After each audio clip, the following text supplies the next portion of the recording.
우리는 3, 4대까지 이어지는 이 유전적인 사이클을 끊을 수 있습니까? 하는 질문을 던져야 되는 것입니다. 과거에 범한 죄와 방탕함이 내 미래로 연결되는 그 선을 끊을 수 있습니까? 라는 질문을 던져야 되는 것입니다. 끊을 수 있을까요? 그렇습니다. 어머니가 무당이었어도 내가 그리스도를 영접하고 무당의 신내림을 거절하면 저주는 끊어지는 것입니다. 아버지가 마약 중독자였어도 내가 주님을 영접하고 성경의 원칙대로 절제하면서 살면 그 마약에서 나오는 저주처럼 보이는 그것도 끊어지는 것입니다. 성도 여러분, 하나님께서는 모든 사람에게 자유의지를 주셨습니다. 부모가 가인처럼 살았다고 할지라도 나는 아벨처럼 살 수 있는 것입니다. 그것이 성경이 우리에게 말하고 있는 외침입니다.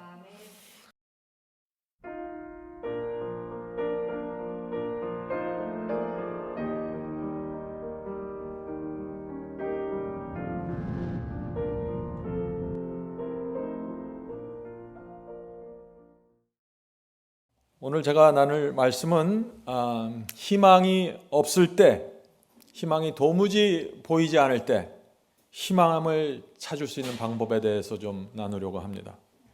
한 번은 아버지와 10살 된 어린 딸이 바닷가에서 수영을 하고 있었습니다. 이 두 사람이 고무 튜브에 매달려서 이야기를 하면서 먼 바다를 보면서 수영을 하고 있었는데 한참 이야기를 하다 보니까 어떻게 됐을까요? 해변가에서 점점 더 멀어졌습니다. 그래서 육지를 보니까 저 멀리 있었어요. 아버지가 깜짝 놀라서 이제 딸에게 이렇게 말합니다. 얘야, 아빠가 육지에 가서 도움을 청할 테니 너는 튜브를 꼭 붙잡고 있어야 한다.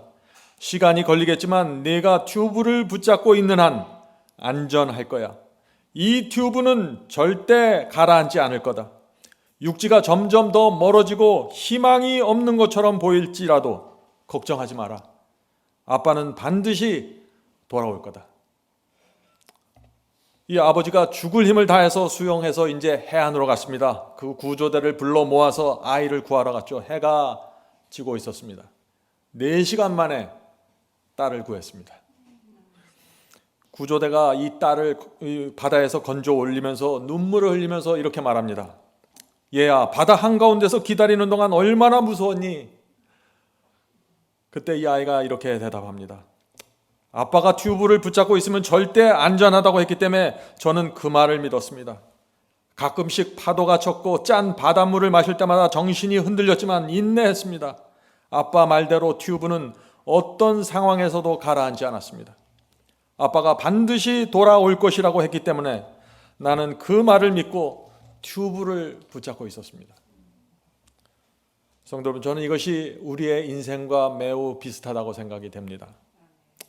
망망한 바다 한가운데서 튜브를 붙잡고 있는 모습 어떨까요? 희망이 전혀 없다고 느끼게 될 것입니다. 나에게 모든 희망이 끊어졌다고 느끼게 될 것입니다. 망망대에 튜브 하나 붙잡고 있으니까요. 두려움이 밀려올 것입니다. 우리 인생에서 그런 상황을 만났을 때 우리가 어떻게 희망을 가질 수 있을까요? 그런 상황에서도. 오늘 우리가 그 말씀을 좀 살펴보려고 하는 것입니다. 바울은 우리에게 2가지를 제시합니다. 로마서 15장 4절입니다. 로마서 15장 4절. 무엇이든지 전에 기록한 바는 우리의 교훈을 위하여 기록된 것이니 우리로 하여금 인내로 또는 성경의 안위로 소망을, 희망을 가지게 함이니라. 자, 바울은 우리가 어떻게 희망을 가질 수 있다고 했습니까? 2가지를 말하고 있죠. 인내와 성경의 안위입니다. 성도 여러분, 우리는 날마다 성경을 읽어야 하는 것입니다. 그래야만 위로를 받고 안위를 받을 수 있는 것입니다. 자, 그런데 또 하나가 필요한 것입니다. 그것이 무엇이죠? 인내라고 했습니다. 인내. 성도 여러분, 우리는 날마다 성경을 읽으면서 위로와 안위를 받아야 되죠. 그러나 또한 인내가 있어야 하는 것입니다. 인내가.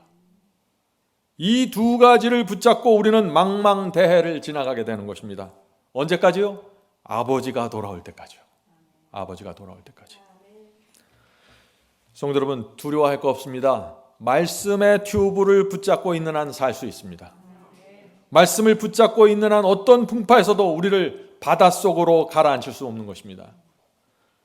성경에는 수많은 사람들의 이야기가 나옵니다.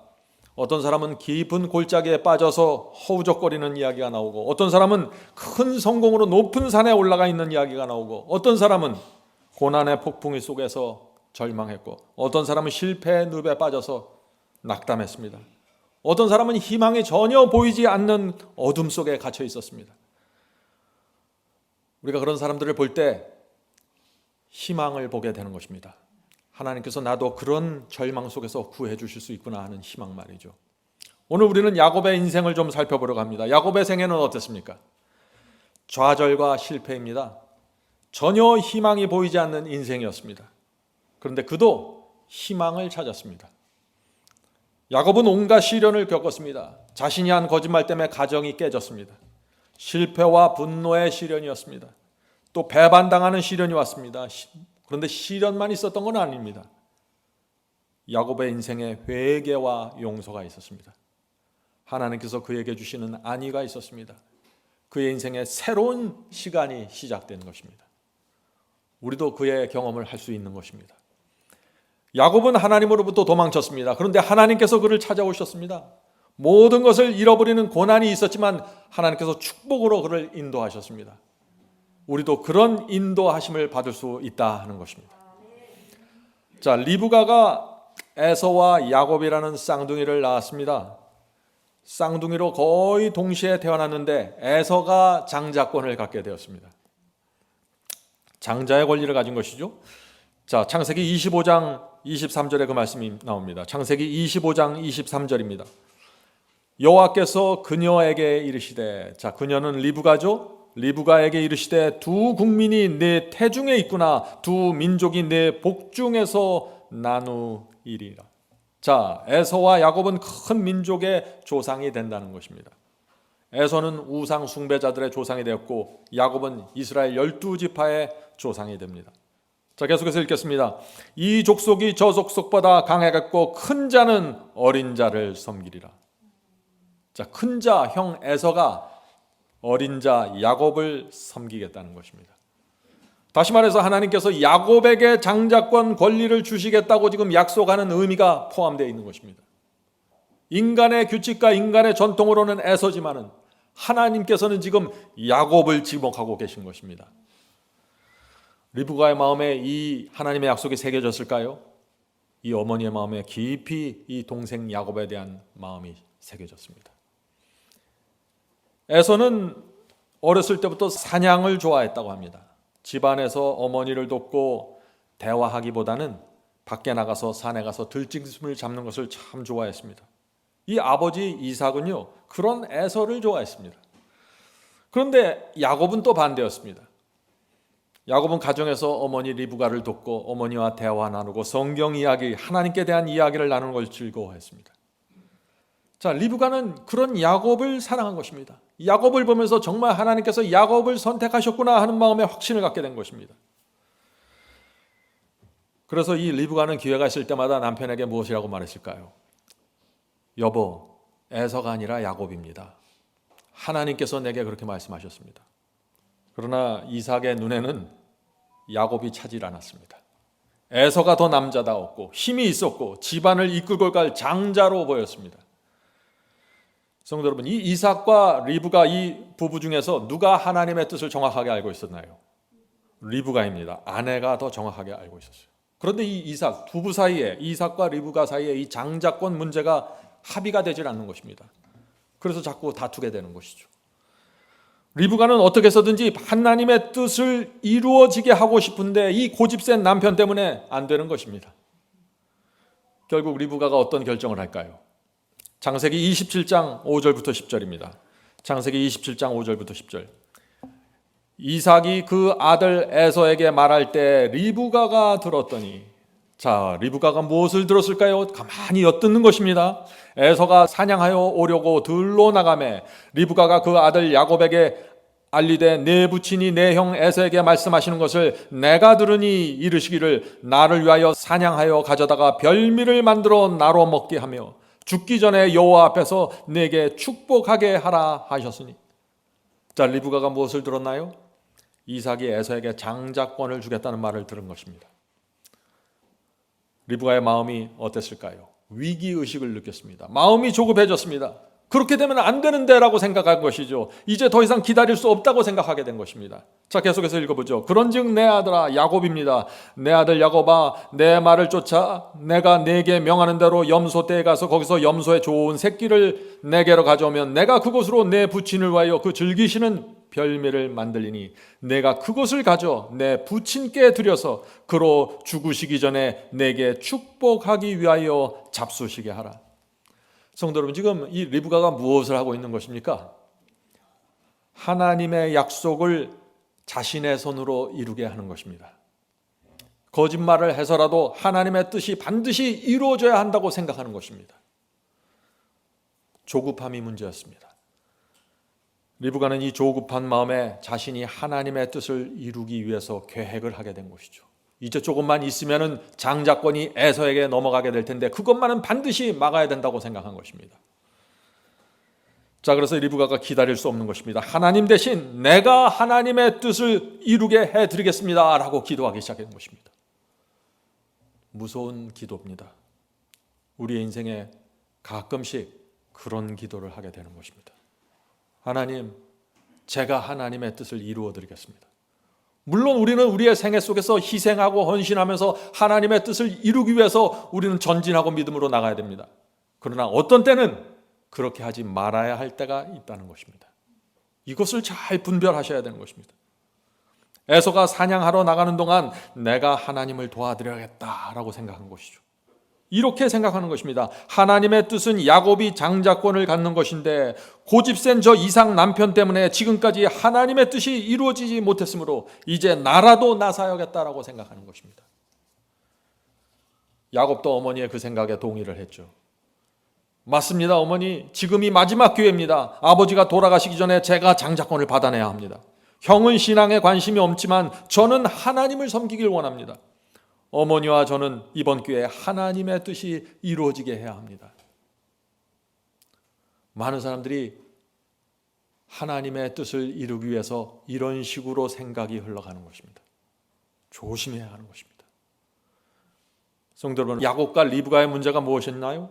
하나님의 뜻이 무엇인지는 정확하게 알았습니다. 그런데 하나님의 타이밍을 기다리지 않는 것입니다. 하나님의 섭리를 신뢰하지 않았습니다. 하나님의 지혜를 의지하지 않았습니다. 왜 그랬을까요? 어떤 때는 내 생각과 내 계획이 하나님보다 좋을 수 있다고 생각하는 것입니다. 교만입니다. 하나님의 뜻을 이루기 위해서는 어떤 때는 거짓말과 속임수도 필요하다고 생각하는 것입니다. 인간적인 꾀입니다. 성도 여러분, 리브가와 야곱의 문제가 무엇인가요? 두 가지입니다. 첫 번째는 하나님의 약속은 하나님께서 반드시 이루신다는 믿음이 부족했습니다. 두 번째는 자기를 불쌍히 여기는 정신에 빠졌습니다. 자기 연민, 자기 동정입니다. 리브가와 야곱이 왜 자기 연민, 자기를 불쌍히 생각하는 그 동정에 빠졌을까요? 리브가는 아내로서 남편에게 인정받지 못했다고 생각한 것입니다. 자기가 그렇게 하나님의 뜻을 요구했는데 남편이 인정하지 않는 것입니다. 야곱은 아들로서 자기가 자기 형보다 신앙적이고 영적인 것을 아버지가 분명히 아는데 아버지가 왜 나를 인정해 주지 않을까, 그렇게 생각하는 것입니다. 하나님의 뜻을 나는 이루려고 하는데 이 집안에서 내 생각과 내 신앙을 인정해 주지 않는구나라고 섭섭해하는 것입니다. 그래서 마음이 상했고 나를 불쌍히 여기는 정신에 빠진 것입니다. 성도 여러분, 이 성경은 다른 사람을 불쌍히 여기라고 그러지 나를 불쌍히 여기라고 그러지 않습니다. 나를 불쌍히 여기는 순간 내 이기심과 내 생각에 사로잡히기 때문입니다. 물론 에서보다는 야곱이 더 영적인 사람이었습니다. 에서보다는 야곱에게 장자권이 갖는 것이 맞습니다. 누가 보아도 야곱이 적임자였습니다. 이삭은 장자권에 대해서 잘못 판단한 것이 맞습니다. 리브가는 오랫동안 남편에게 장자권을 야곱에게 주어야 한다고 호소하고 호소했습니다. 맞습니다. 이 남편이 문제였습니다. 고집장이었습니다. 하나님의 뜻을 무시한 채 자기 뜻대로 하려고 하는 것입니다. 그래서 리브가와 야곱이 하나님의 뜻을 이제 자신들이 이루어야 한다고 계획을 한 것입니다. 그런데 그 계획이 이 두 사람의 인생에서 큰 고통을 가져오게 됩니다. 성도 여러분, 이런 일들이 가정에서도 생길 수 있고 교회에서도 종종 생깁니다. 나는 하나님을 뜻을 이룬다고 하는데 자기 연면에 빠지고 하나님의 타이밍을 기다리지 않고 이렇게 해서 자꾸 문제가 생기는 것입니다. 하나님의 뜻을 이룬다고 하면서 인간의 얄팍한 생각과 부정직으로 하나님의 뜻을 이루려고 하다가 큰 고통 속에 들어가 버리는 것입니다. 성도 여러분, 그래서 우리가 조심해야 되는 것입니다. 상황이 내가 생각하는 대로, 내가 원하는 대로 흘러가지 않을 때, 그렇게 되면은 절대 안 된다고 생각될 때, 희망이 전혀 없어 보일 때 조심해야 되는 것입니다. 하나님보다 앞장서지 말아야 되는 것입니다. 하나님을 신뢰해야 됩니다. 하나님의 약속은 반드시 하나님 자신이 이루신다는 믿음을 갖고 기다려야 될 때가 있는 것입니다. 성도 여러분, 어떤 때는요, 인생을 살다 보면 아무것도 하지 않고 기다리는 것이 하나님의 뜻입니다. 어떤 상황에서도 아무것도 하지 않고 그저 가만히 서서 하나님께서 하시는 것을 나는 지켜 바라보겠다. 어떤 때는 이것이 믿음입니다. 어떤 때는 손해를 보고 희생을 보고 핍박을 당하면서 전진하는 것이 믿음이지만 어떤 때는 가만히 있는 것이 믿음입니다. 이것을 분별하는 것이 영성입니다. 리브가와 야곱도 그렇게 했어야 됐는데 실패한 것입니다. 리브가가 이 장자권을 작은 아들에게 야곱에게 넘겨준 결과 어떤 인생을 살았습니까? 리브가는 20년 동안, 그때부터 20년 동안 이 사랑하는 야곱의 얼굴을 보질 못하게 됩니다. 참으로 고통스러운 시간이었습니다. 야곱이 어떻게 했습니까? 야간 도주했죠. 밤에 도망치다시피 고향을 떠났습니다. 그리고 오랜 세월 동안 스스로 자기를 책망하고 정죄하면서 세월을 보냈습니다. 아버지에게 죄를 범했고 형에게 죄를 범했다는 이 마음의 짐을 수십 년 동안 갖고 살게 되는 것입니다. 아버지를, 하나님을 속였다는 이 사실 때문에 마음에 깊은 고통을 당하게 됩니다. 성도 여러분, 우리가 어떻게 살아야 될까요? 인생의 위기 속에서 우리가 어떤 결정을 해야 될까요? 순간적인 잘못된 결정 때문에 인생의 긴 시간 동안 후회하고 회개할 수 있는 것입니다. 성도 여러분, 그러므로 위기의 상황이 올 때 조심해야 합니다. 희망이 전혀 없어 보일 때, 내가 움직여야 한다고 생각될 때 조심해야 하는 것입니다. 성령의 음성을 들으셔야 됩니다. 성령께서 내 양심 속에서 말씀하시는 그 음성을 외면해버리면 잘못된 결정을 하고 잘못하면 평생 후회하게 되는 것입니다. 건강과 가정과 사업과 부부와 자녀 문제의 위기가 왔을 때 조심해야 됩니다. 하나님의 뜻과 진리를 외면하는 결정 하지 말아야 됩니다. 잘 생각하셔야 되는 것입니다. 순간적으로는 지혜처럼 보입니다. 당장은 위기를 모면하는 것처럼 보입니다. 그러나 세월이 지나가면은 진실이 보이는 것입니다. 그때 내가 왜 그런 결정을 했을까? 내가 왜 그때 정확하게 신앙 위에 서지 못했을까? 이렇게 후회하면서 땅을 치게 되는 것입니다. 오늘 말씀을 준비하면서 제 인생을 되돌아보았습니다. 오랫동안 선교 사업을 하면서 제가 항상 올바른 결정을 했을까? 아이들을 키우면서 중요한 순간마다 제가 올바른 결정을 했을까?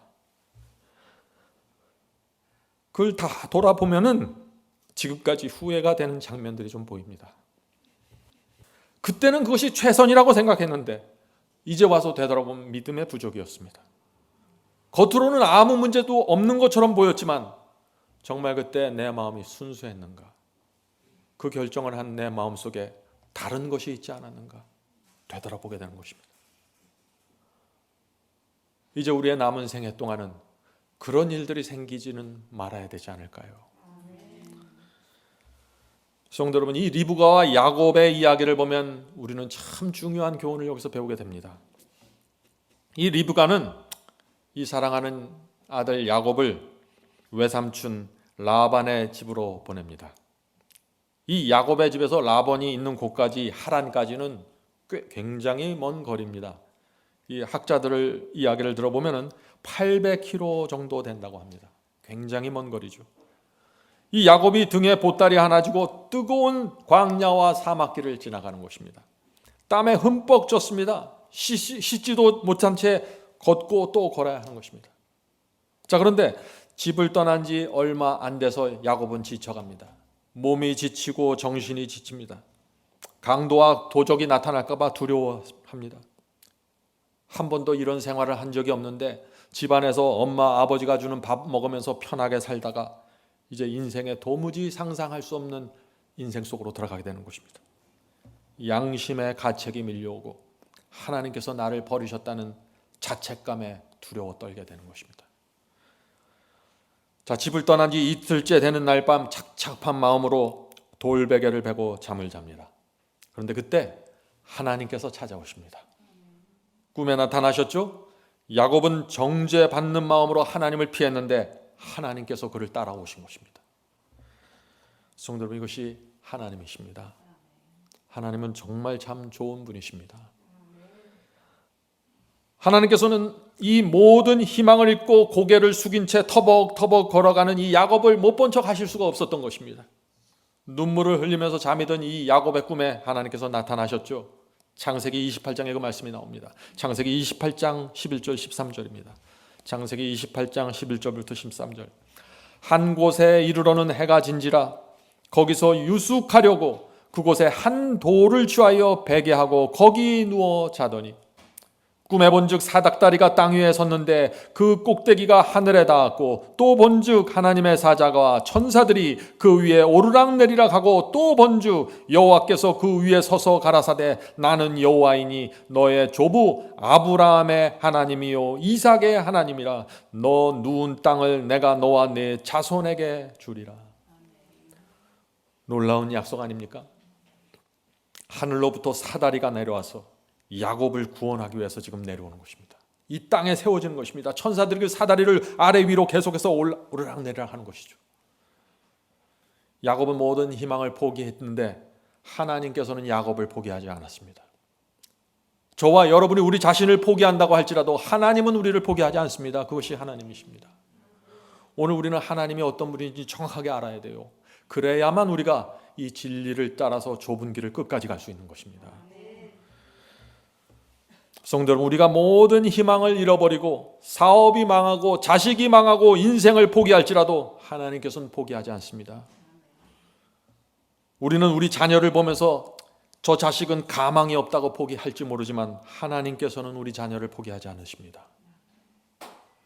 우리의 눈에 희망이 끝난 것처럼 보일지라도 하나님의 계획은 계속해서 이루어지는 것입니다. 바로 여기에 우리의 희망이 있는 것입니다. 희망은 상황에 있는 것이 아니라 하나님께 있는 것입니다. 하나님께서 야곱에게 놀라운 약속을 주십니다. 저는 오늘 드리는 말씀에서 이 말씀이 가장 제 마음에 와 닿습니다. 창세기 28장 15절입니다. 창세기 28장 15절. 하나님께서 야곱에게 주시는 약속입니다.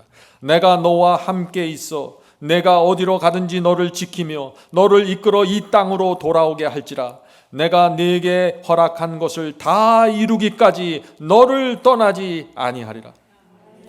놀라운 약속 아닙니까? 성도 여러분, 그런데 이 약속이 야곱에게만 주신 약속일까요? 그렇지 않습니다. 우리 모두를 위한 약속입니다. 하나님과 사탄의 전쟁은요, 우리 평생에 걸쳐서 일어나는 전쟁입니다. 한 번 거짓말하고 한 번 아버지와 형을 속였다고 그 전쟁이 끝나는 것이 아닙니다. 한 번 패배했다고 끝나는 것이 아닙니다. 70번씩 7번 패배해도 490번 패배해도 그 전쟁은 포기할 수 없는 전쟁입니다. 우리가 결국에는 반드시 승리로 가야 될 전쟁입니다. 그래서 하나님께서 포기하지 않으시는 것입니다. 우리의 인생 전체를 통해서 우리를 지키시고 인도하시고 호소하시고 승리로 이끄시는 것입니다. 이것을 믿는 것이 신앙입니다. 성도 여러분, 하나님의 계획을 알아야 됩니다. 하나님의 계획 안에 우리의 희망이 있는 것입니다. 성도 여러분, 우리가 하나님의 계획이 어떤 것인지 알고 그것을 신뢰하면 어떤 절망과 좌절 속에서도 빠져나올 수 있는 것입니다. 희망을 갖게 되는 것입니다. 오늘 우리는 희망을 가져야 됩니다. 하나님이 어떤 분이고 그분이 나를 위해서 어떤 계획을 세웠는지 알아야 되는 것입니다.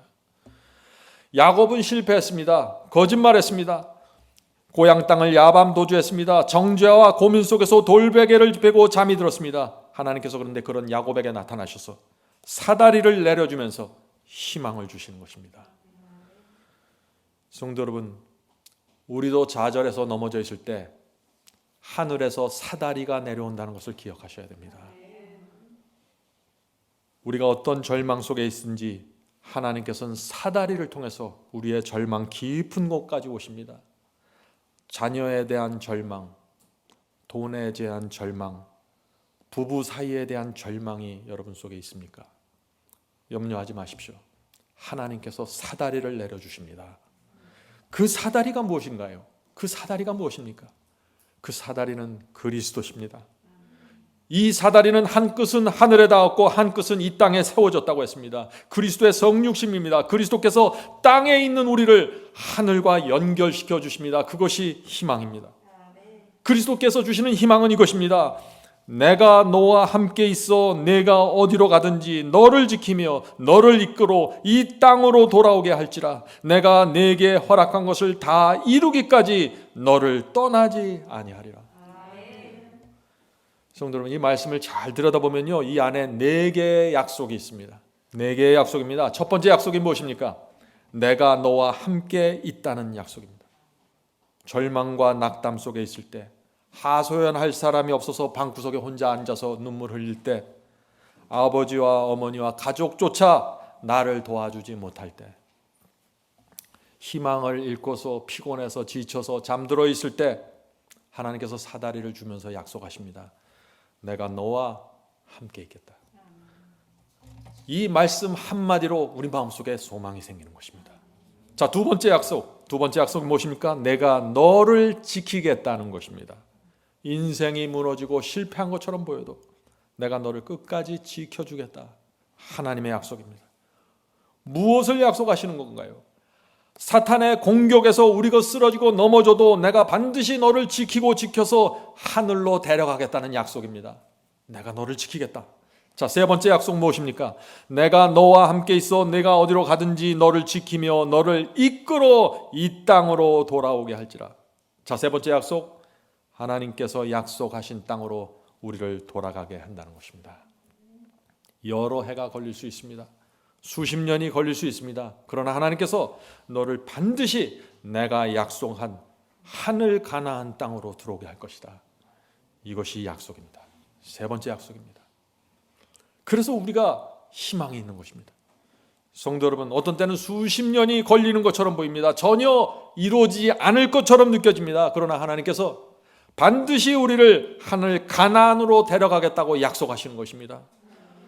이 하나님의 약속을 믿고 붙잡고 있는 사람들에게 소망이 있는 것입니다. 반드시 하나님의 계획이 이루어집니다. 자, 네 번째 약속 보겠습니다. 네 번째 무엇인가요? 내가 네게 허락한 것을 다 이루기까지 너를 떠나지 아니하리라. 성도 여러분, 하나님의 약속이 무엇입니까? 내가 너와 함께 있겠다. 내가 너를 지키겠다. 내가 너에게 준 땅으로 돌아오게 하겠다. 내가 네게 허락한 것을 다 이루기까지 결코 너를 떠나지 않겠다. 나는 포기하지 않겠다는 것입니다. 우주를 창조한 하나님 아버지께서 연약한 피조물, 죄 많은 인간들 앞에 나타나셔서 이런 맹세를 해주시는 것입니다. 부디 믿음을 갖고 따라오라고 호소하시는 것입니다.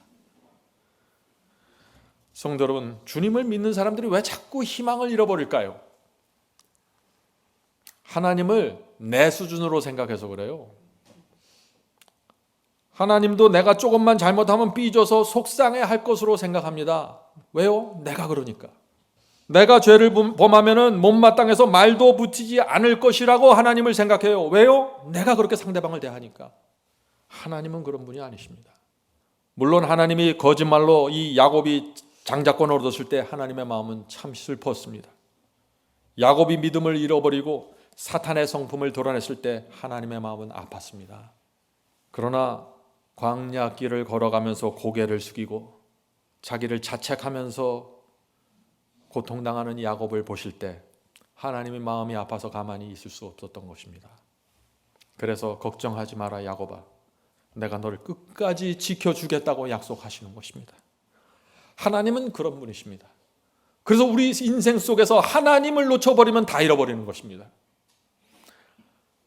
성도 여러분, 오늘 우리 중에 희망을 잃어버린 분들이 계십니까? 도무지 이제 내가 살 의미가 없다고 생각하시나요? 하나님께 나가셔야 합니다. 거기에 희망이 있는 것입니다. 내 상황과 내 재물과 내 가족의 희망이 있는 것이 아니에요. 하나님께 희망이 있는 것입니다. 하나님께서만 우리의 무너진 인생에 의미를 주실 수 있고 새로운 목적을 부여하실 수 있는 것입니다. 여러분을 위한, 저를 위한 완전한 계획을 갖고 준비하고 계십니다. 우리 모두 원하기만 하면은 우리가 처한 이 절망의 상황 속으로 하나님의 사다리가 내려온다는 것입니다. 성도 여러분, 생각해 보세요. 수십 중 고층 아파트에 불이 났습니다. 피할 수 있는 방법이 전혀 없습니다. 지금 내가 30층에 있는데 도무지 방법이 없습니다. 그런데 저 밑에서부터 사다리가 올라오는 것입니다. 구조대원들이 올라와서 나를 등에 업고 내려가는 것입니다. 성도 여러분, 바로 그렇게 하늘에서 사다리가 내려오는 것입니다. 무엇입니까? 그것이 그리스도십니다. 희망입니다. 희망이 무엇인지를 이해하셔야 돼요. 과학자들이요, 희망에 대한 실험을 했습니다. 목욕탕에 물을 한 4분의 3쯤 채우고 쥐를 집어넣습니다. 좀 잔인하죠? 근데 이 쥐를 집어넣으니까 어떻게 해요? 이 쥐가 물에 빠지지 않으려고, 가라앉지 않으려고 허부적거리면서 필사적으로 수영을 합니다. 이 쥐가 얼마나 오랫동안 수영했을까요? 15분이 채 되지 않아서 지쳐갔습니다. 수영을 포기했습니다.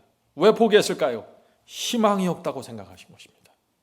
15분 만에 희망을 놓고서 물속으로 가라앉았습니다.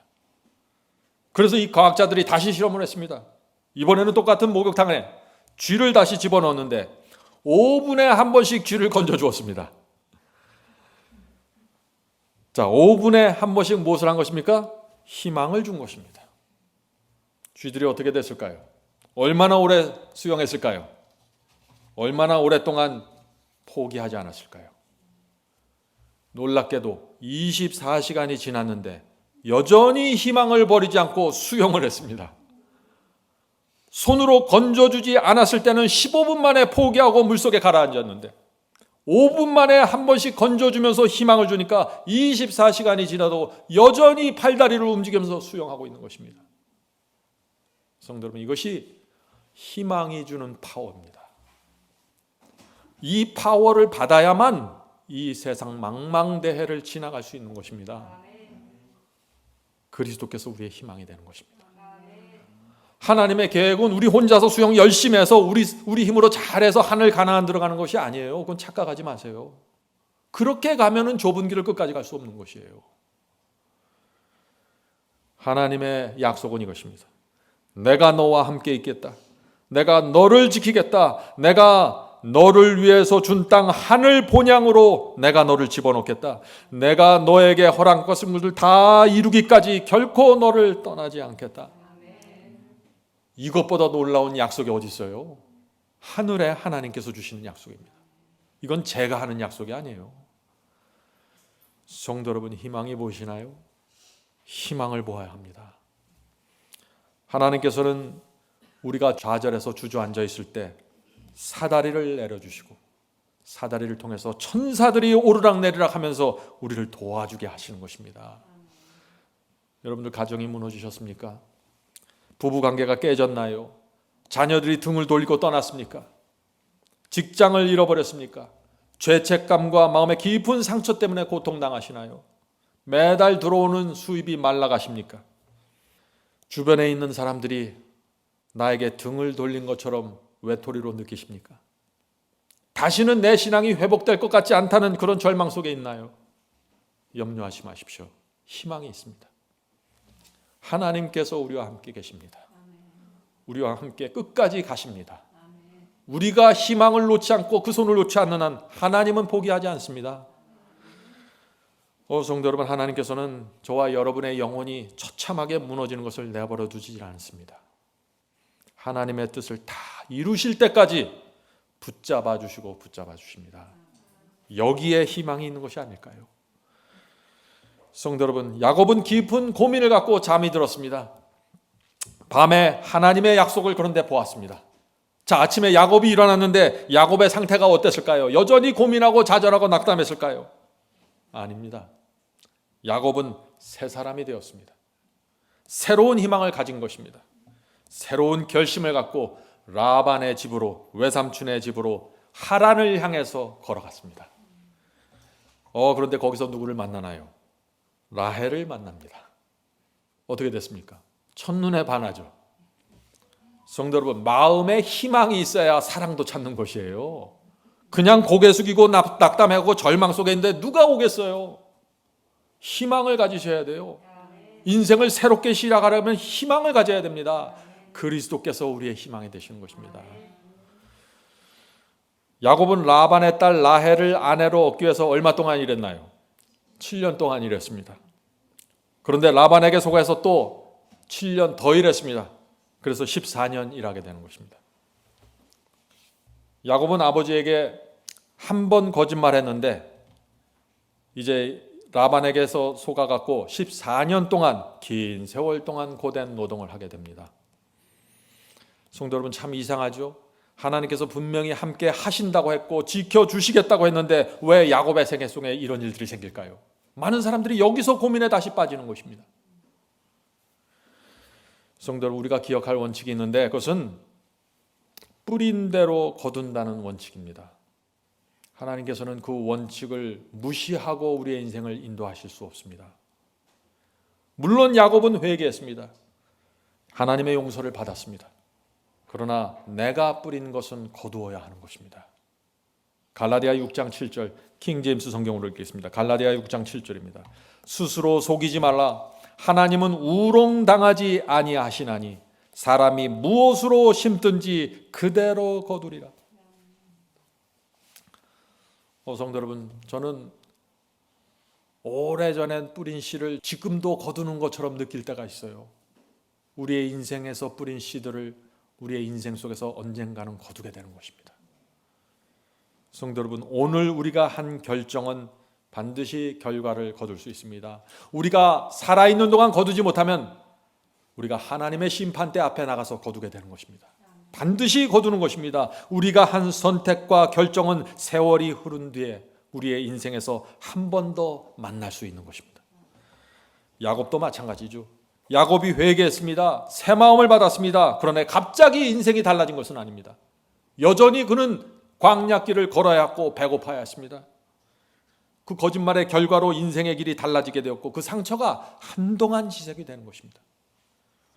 우리는 그것을 하나님 안에서 인정하고 받아들여야 되는 것입니다.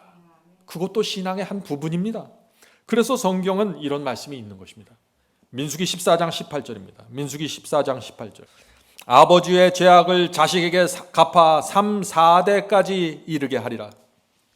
오늘 많은 그리스도인들이 이 말씀을 참 오해하죠. 어떻게 합니까? 이 말씀을 가문에 내린 저주라고 해석합니다. 그건 정말 큰 오해입니다.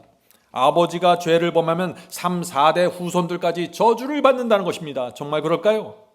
어머니가 무당이면 그래서 3, 4대까지 무당이 되는 저주를 받는다고 생각하는 것입니다. 정말 그럴까요? 그런 생각은 예정론의 신학에서 나온 오해입니다. 거짓입니다. 성도 여러분, 성경에는 물려받는 저주는 없습니다. 성경에는 연좌제가 없습니다. 아버지의 죄를 아들이 물려받지 않고 아버지의 의로움을 아들이 물려받을 수 없는 것입니다. 그러나 전달되는 것이 분명히 있습니다. 그것이 무엇일까요? 아버지가 일생을 살면서 그 이룬 성품은 유전을 통해서 후손들에게 전달될 수 있습니다. 자, 예를 들어 볼까요? 아버지가 마약 중독에 걸렸으면 그것이 후손들에게 유전적으로 전달돼서 자녀들의 유전자에 문제가 생길 수 있는 것입니다.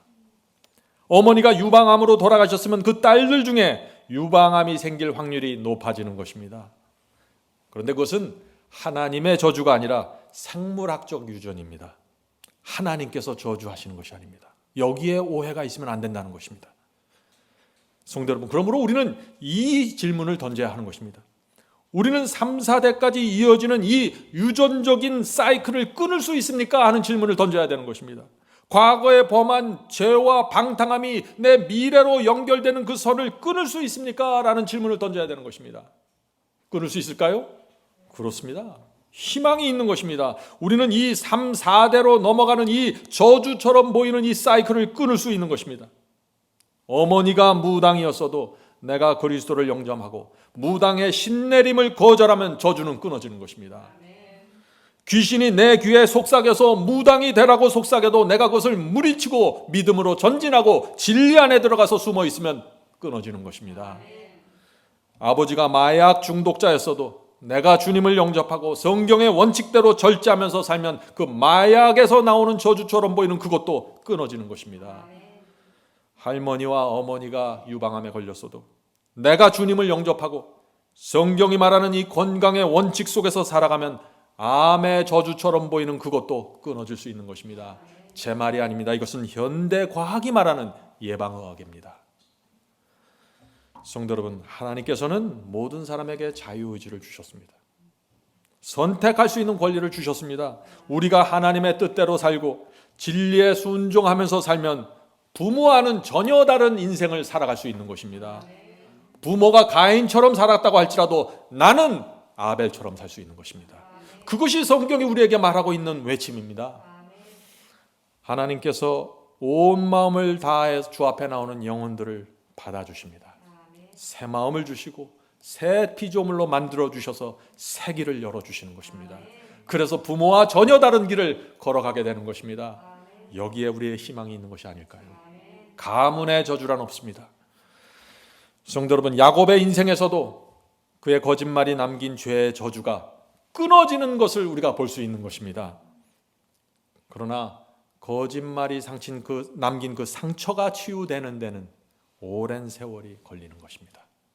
거짓말을 하고 도망친 야곱은 라반 집에 머물면서 20년 동안 노동을 해야 했습니다. 그러나 그 기간 동안 하나님께서 가만히 앉아서 기다리시는 것이 아닙니다. 하나님의 최선을 다해서 일하십니다.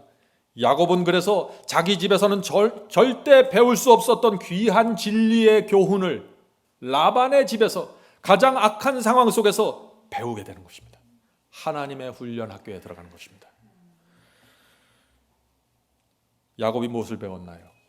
불공평함과 억울함 속에서 침묵하면서 일하는 성품을 배웠습니다. 사랑을 위해서 내 모든 것을 바쳐서 헌신하는 성품을 배웠습니다. 어떤 상황에서도 하나님을 믿으면 살 수 있다는 믿음을 배웠습니다. 하나님께 대한 확신을 갖게 되었습니다. 집에서 비닐하우스 안에 살 때는 배울 수 없었던 것들입니다. 사람들이 저주받았다고 생각했던 그 상황 속에서 야곱은 놀라운 진리의 교훈을 경험으로 받게 되는 것입니다. 이것이 하나님의 섭리입니다. 20년이 흘러갔습니다. 집을 떠난 지 20년이 됐습니다. 야곱이 하나님의 훈련 학교를 통과하면서 단단하고 확고한 그리스도인으로 성장합니다. 하나님께서 그 모습을 보시면서 야곱을 향해서 이제 집으로 돌아갈 때가 됐다고 생각하시는 것입니다. 하나님께서 약속하신 다시 네가 온 땅으로 돌아가게 해주겠다는 그 약속을 성취시키시는 것입니다. 성도 여러분, 오해하시면 안 됩니다. 고생 많이 했다고 저절로 되는 것이 아니에요. 네? 하나님께서 주시는 이 훈련의 목적이 내 속에서 이루어져야 하는 것입니다. 그래서 고난이 오고 고생이 올 때 그것을 귀하게 받으시고 내가 이 속에서 어떻게 하면 주께서 주시는 교훈과 경험과 훈련을 받을 수 있을지 그것을 놓고 기도하셔야 되는 것입니다. 야곱이 고향 땅으로 돌아가고 싶다고 마음 먹는다고 해서 돌아갈 수 있는 것이 아닙니다. 야곱 마음대로 되는 것이 아니에요. 왜요? 나와 내 가족이, 아내가, 종들이 반대하고 이러으면 갈 수 없는 것이에요. 그런데 아무도 반대하지 않았습니다. 왜 반대하지 않았을까요? 에서가 지금 야곱을 고향 땅에서 죽이기 위해서 기다리고 있다는 소식을 가족들이 다 알았습니다. 종들이 알았습니다. 그런데 반대하지 않았어요. 왜 그랬을까요? 모든 식소들이 야곱이 누구인지를 알았던 것입니다. 신뢰했습니다. 20년 동안 야곱을 옆에서 지켜보았습니다. 야곱의 정직함을 보았고 야곱의 신실함을 보았습니다. 야곱이 무엇을 결정하면은, 야곱이 무엇이 하나님의 뜻이라고 확신하면은 거기에는 의미가 있고 목적이 있고 신뢰할 수 있다고 생각하는 것입니다. 성도 여러분, 우리 주변에 이런 사람들이 생겨야 되는 것입니다. 그래야 내 주변에서, 내 인생 속에서 하나님의 뜻이 적극적으로 이루어지게 되는 것입니다. 하나님께서 야곱에게 고향 가는 길을 열어주셨습니다. 많은 가족들과 종들과 가축들을 끌고 다시 800km를 걸어서 돌아가야 되는 것입니다. 야곱은 하란에서 자리를 잡고 잘 살았습니다. 가족들이 많았고 큰 재산을 모았습니다. 근데 이제 하나님께서 다시 고향 땅으로 돌아가라고 명령하시는 것입니다. 집으로 돌아가는 이 야곱의 마음이 어땠을까요? 물론 고향을 생각하면, 부모님을 생각하면 기쁨이 넘쳤겠죠. 그러나 이 예서를 생각하면 두려운 것입니다. 자, 창세기 32장 7절 8절입니다. 야곱이 심히 두렵고 답답하여, 자, 집으로 돌아가는, 고향으로 돌아가는 길에 심히 두렵고 답답했습니다. 자기와 함께 종자와 양과 소와 약대를 두 떼로 나누어 가로되 에서가 와서 한 떼를 치면 남은 한 떼는 피하리라 하고, 이 가족과 재산의 절반은 지켜야겠다는 것입니다. 나머지는 멸망당해도. 야곱의 인생에서 최고의 위기가 온 것입니다. 자, 이때 야곱이 어떻게 하는지 중요한 것입니다. 야곱이 어떻게 했습니까? 하나님께 전적으로 매달렸습니다. 가족을 안전한 곳으로 보내놓고 하나님께 나갔습니다. 기도했습니다. 이 야곱은 에서가 용맹하고 아주 잘 무장된 종들을 갖고 있다는 사실을 알았습니다. 싸움을 하면 상대가 되지 않는다는 걸 알았어요. 야곱에게는 아무런 무기가 없었습니다. 야곱의 종들은 전쟁에 익숙한 종들이 아니었습니다. 어떤 일이 생긴 것입니까?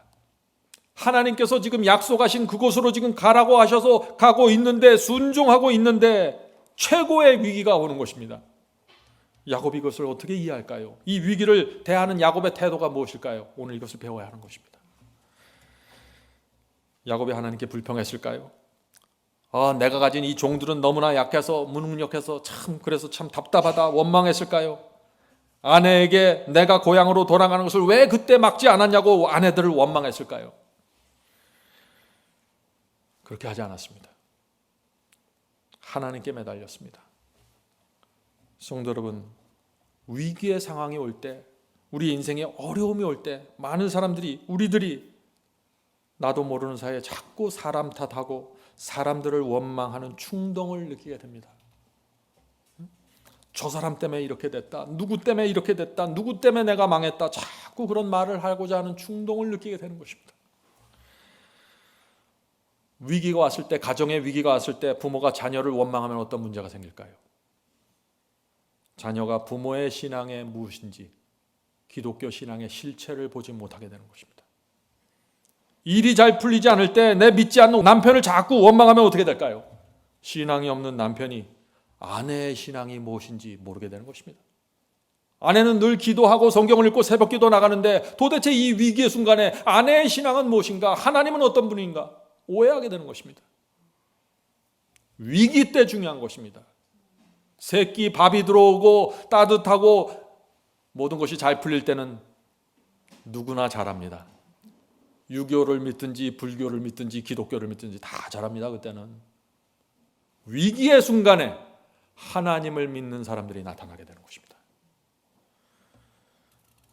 저는 야곱의 생애를 보다가 이 말씀을 읽으면서 큰 감동을 받았습니다. 창세기 32장에 나오는 말씀이죠. 창세기 32장 10절. 창세기 32장 10절입니다. 나는 주께서 주의 종에게 베푸신 모든 은총과 모든 진리를 조금이라도 감당할 수 없사오나. 야곱이 이 말을 언제 한 것입니까? 이제 에서에게 돌아가는 그때 하는 것입니다.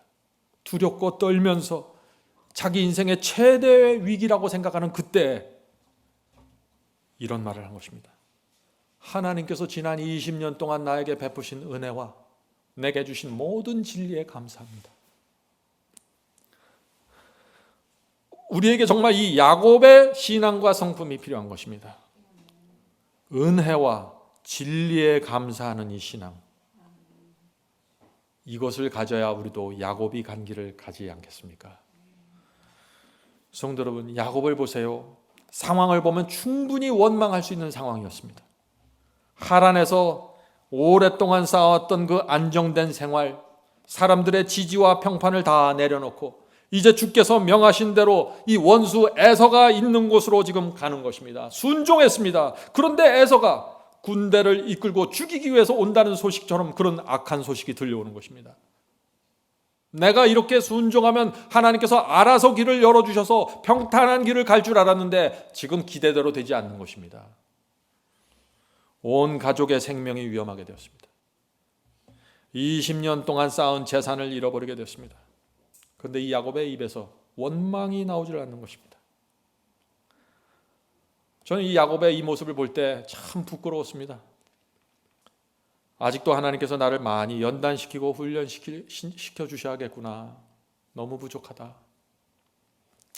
그런 생각을 하게 됐습니다. 성도 여러분, 이 위기를 통과하는, 위기를 보면서 나타나는 이 야곱의 신앙의 비결이 무엇일까요? 야곱은 상황을 보지 않은 것입니다. 에서가 얼마나 많은 군대를 갖고 있는지, 에서의 군대가 얼마나 강력한지 보지 않았습니다. 전에는 그것을 보고 두려워서 떨면서 원망하고 불평했는데 이제는 그것을 보지 않는 것입니다. 야곱은 모든 것은 결국 하나님께 달려 있다는 사실을 배운 것입니다. 모든 것은 내 믿음이 하나님께 집중하는가에 달려 있다는 사실을 배운 것입니다. 저와 우리도 반드시 이것을 배워야 하는 것입니다. 그래서 이렇게 고백합니다. 아버지와 형을 속인 나에게 주께서 크신 은혜를 베푸셨습니다. 지금까지 모든 진리로 나를 가르치셨습니다. 나에게 감당할 수 없는 자비를 주께서 베푸셨습니다. 위기 앞에서 이렇게 고백하는 것입니다. 성도 여러분, 오늘 여러분의 지난 20년을 되돌아보시기 바랍니다. 하나님께서 저와 여러분 같은 큰 죄인에게 얼마나 큰 은혜와 자비를 베푸셨습니까? 자칫 잘못하면 이상한 종교로 들어가고 이상한 삶을 살았을 텐데 하나님께서 은혜로 길을 인도해 주신 것입니다. 우리가 얼마나 큰 진리의 빛을 받았습니까? 진리가 없었다면, 우리가 받은 이 진리가 없었다면 지금 저와 여러분은 어디에 있었을까요? 깊은 바벨론의 어둠 속에서 헤매고 있었을 것입니다. 생각만 해도 끔찍하지 않나요? 성도 여러분, 신앙이 무엇입니까? 신앙은 교리를 이해하는 것이 아닙니다. 성경절 몇 개도 암송하는 것도 아닙니다. 신앙은 하나님께서 나 같은 죄인에게 베푸신 큰 은혜에 감사하는 것입니다. 신앙은 나에게 주신 이 모든 진리를 받으면서 그 진리에 굴복함으로 하나님께 감사를 표현하는 것입니다. 성도 여러분, 우리가 이 신앙으로 들어간다면 우리도 야곱의 생애를 살아갈 수 있는 것입니다. 자, 이제 질문을 드리겠습니다. 하나님께서는 야곱의 인생에서 왜 계속해서 이 고난을 허락하셨습니까? 라는 질문입니다. 야곱이 아버지께 거짓말했을 때 그때 하나님께서 잘 마무리해 주시면은 엄마 아빠 밑에서 안전하게 잘 자라면서 교육받을 수 있을 텐데 하나님께서 그렇게 하지 않으셨습니다. 왜 그랬을까요? 왜 라반같이 이기적이고 자기밖에 모르는 사람 밑에서 그렇게 모진 고생하도록 내버려 두셨을까요? 고생을 해도 잠깐 1년 정도 고생하고 곧바로 독립할 수 있게 해주셔서 자기 자유를 갖고 자기 선택으로 살 수 있게 좀 그렇게 해주시지 왜 그렇게 안 하셨을까요? 하란에서 결혼해서 자리 잡고 잘 살고 있는데 왜 고향 땅으로 돌아가게 하셨을까요? 왜 에서가 죽이기 위해서 기다리고 있는 그곳으로 나를 보내셨을까요? 성도 여러분, 하나님께서는 의도를 가지고 목적을 가지고 야곱의 인생을 지금 인도하시는 것입니다. 그 목적이 무엇일까요? 하나입니다. 하나님께서는 야곱이 응석바지나 얄팍한 신앙에 머물러 있길 원하지 않았던 것입니다. 더 깊은 신앙으로 들어가길 원하신 것입니다. 하나님을 알되 더 깊이 알기를 원하신 것입니다. 하나님과 사탄의 전쟁이 치열하게 벌어지고 있는데 야곱이 확고부동한 군사로서 하나님 곁에 서 있기를 원하신 것입니다.